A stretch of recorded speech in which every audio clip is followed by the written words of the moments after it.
Okay, so I'm back at it with my 1993 Dodge Spirit. It has the 3.0 in it. And I know I hate doing videos like this where I already have the part off because I like to show the process, but to be honest, I didn't know how to get the part off, so I had to do the part first. And now I'm just gonna like set everything back on there and show you what I did. But this works if you want to get to the fuel injectors, the fuel rail. The part I'm replacing specifically is this little bastard right there, because I thought that was making some gas fumes. Like I smell a lot of gas fumes when I'm driving. I thought that maybe it was that regulator guy right there. So we're gonna replace that. We're gonna see. I know I have another part too. I'll have to look up the name and the title. I'll put it there. But okay, so this part we call the plenum. I had to get this off to get to that stuff. So I'm gonna set it back on, show you that. Okay, so it sits on here. I'm trying to do it with one hand. Okay, without breaking any of my stuff. Okay, there we go. So fine. So it sits there like that, right? Chrysler 3-liter V6, blah blah blah. Okay, now the first thing you gotta do is take off these bolts that are right here. And they go down through right there. Okay, now these ones right here, these ones are all number 12s. Okay, so I got my little number 12 socket. Where's that? Right there. Boom. So 12 millimeter. That takes off. So basically the only two you're really going to need, well, you need 3, but you're going to need number 10. You're going to need number 12. The 10s take off the other ones. I'll get to in a second. Those are the two main ones. Over here, you're for these big ones right here, because you're going to have to pull these two bolts right here. That takes off, you know, that's actually a Holly carb. That's insane. Anyway, these ones right here, I believe, were the 1/2 inch. I'll say the 9/16, but it's the 1/2 inch. Where's my half? There we go, 1/2 inch. Just double check on them. Oh no, mine were strips, so I had to use a 9/16 because mine were already kind of funky on the threads. I had to use a 9, it'd probably be a 1/2. Take both, then you're good to go. So yeah, mine were already a little chewed up. Anyway, so like I said, you got to remove these bolts first. Now, and then there's also 2 nuts that are the same size. That one's a nut, and that one's a nut. And then you have the 3 bolts there, and you have the bolts going up right there. Now this one right here, this one holds on your clicky boy, your sparkulator. So that one goes into that one right there. But don't worry about prying that off yet. I'll just, you know, it's kind of stuck on there. That's fine. So you pull them. Then you have a couple hoses here on this guy right here. So you had to pull off the one hose. You know, they just pull off. Just don't lose them. Don't let them go too far. Okay, now for the part I'm doing, I had to remove this guy right here. These are both number 10s. No wait, I lied. Am I lying? Let me see. For that, those 2 I had to remove. Those are 5/16. Okay, but like I said, that's more for the part that I'm doing specifically. If you're not trying to reach that guy, you could probably get away without doing that and just pulling the hose. But I need that guy off right there. So let me find the name. I have these 2 parts right here. Give me 5 seconds. Bear with me. Okay, so I have what they're calling a solenoid. Okay, so this guy right here, the pressure regulator. Yes, I knew it. I knew it was a regulator. I told you. You didn't believe me. You thought I was insane. So right here's my new one. Pressure regulator. All pretty and shiny. That's the part that I'm doing specifically. Now I was smelling bad gas fumes and I couldn't figure out why. So I started buying all these parts to figure it out, and then it turns out that the hose that goes onto here, the rubber hose that fits right there, it was cracked. So you can actually see right here, specifically, just, you know, side note, you can see that crack right there. That's all it was this whole time. I mean, I haven't fixed the part yet, so I'm assuming that's it, but I think it's safe to say we can... Now this right here is the purge. I guess they're calling it a solenoid.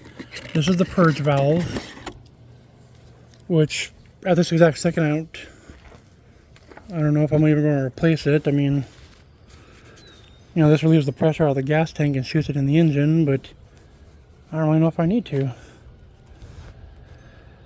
Well, we'll find that out in a minute. I'm not even sure where it is yet. I'm pretty sure it's this guy right here. It goes inside this casing because I see the electrical connector on the bottom there, and then the two hoses on the side right there. So I'm pretty darn sure it's that. However, I need to... How do you open this? It's like literally stapled shut.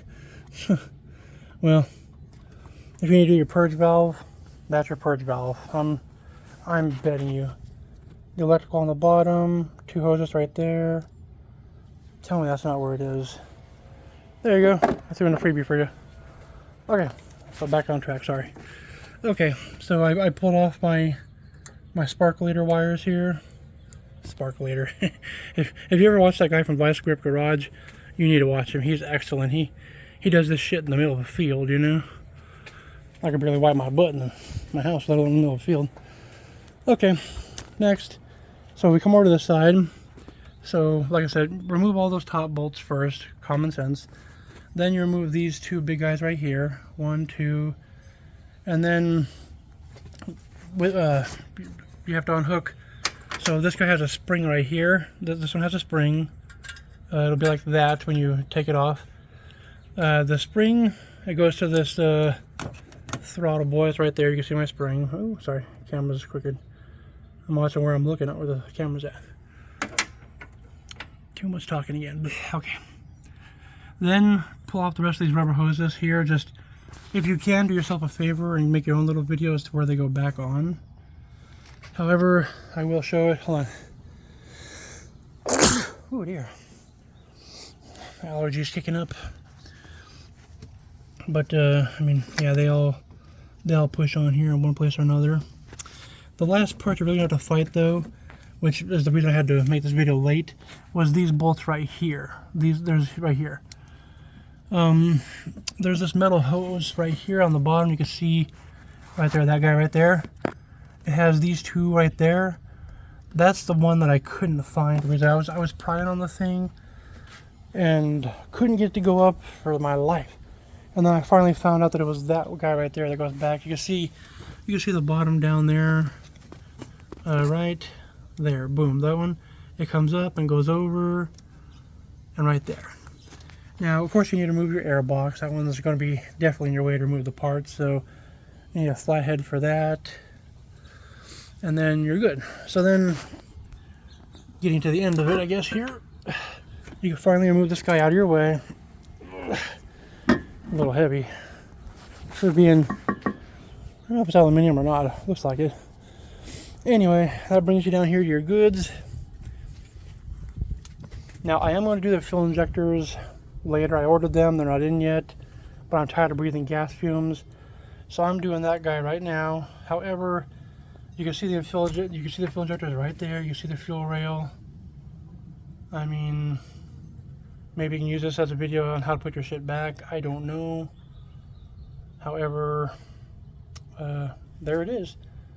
Be careful when you're prying on that too. I pried a little too aggressively, and I'm gonna have to get my buffer and kind of make it a little cleaner. And then of course these, I was really hoping to save these gaskets, but there's no way.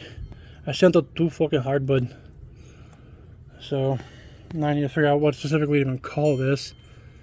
I'm hoping I just call it a plenum gasket and they understand, but yeah, I'm probably going to remake the video when I do the fuel injectors when they come in. So you'll probably get to see the actual tear down at that point. But I mean, you can see the fuel injectors right there. Once you take out the fuel rail, you know, I would just start with those 3 bolts there and then work your way down. But shouldn't be hard, honestly. I'm anxious to get there too. I just don't have it yet, so there's no point in pulling them. Because I thought it was an O-ring that was bad on the fuel injectors too. Maybe one of the O-rings have been bad, and that's why I'm breathing gas fumes. But of course, it's a 93. I mean, half these hoses are older than my brain cells, so Alright, well, I'll go ahead and cut off there, and if you guys have any questions, like I said, I'll probably redo the video with the actual removal process when I get the stuff in to go down that deep. But I had to do it myself the first time just so I can get a layout. I've never been this far into this car in this particular direction, so yeah, I don't know, I'm sure I'm missing something, but that's mainly it. That's the gist of it right there. Alright, well anyway, that's pretty much it. Good luck with yours, and maybe like and subscribe. I know they always say that. I'd like to just be great though, honestly. Thank you.